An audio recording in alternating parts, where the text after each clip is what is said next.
So here's how we can change text size on the iPad. Let me show you how it works. If you're new here, subscribe so you never miss anything important.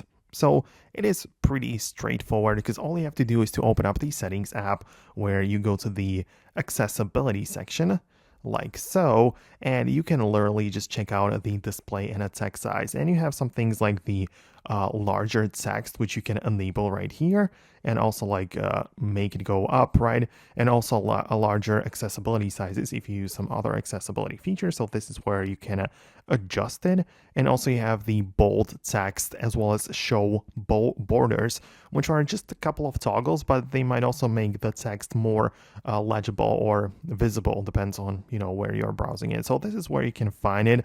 Of course, part of the display and brightness, you also have the text size, which is basically the same thing, but in the accessibility section, it's much more comprehensive. So I just like to go there by default. So let me know in the comments if you managed to find it on your device as well. Hit the thumbs up button and subscribe for the next tutorials and videos similar to this, and I'll see you later. So thanks a lot, and I'll talk to you soon.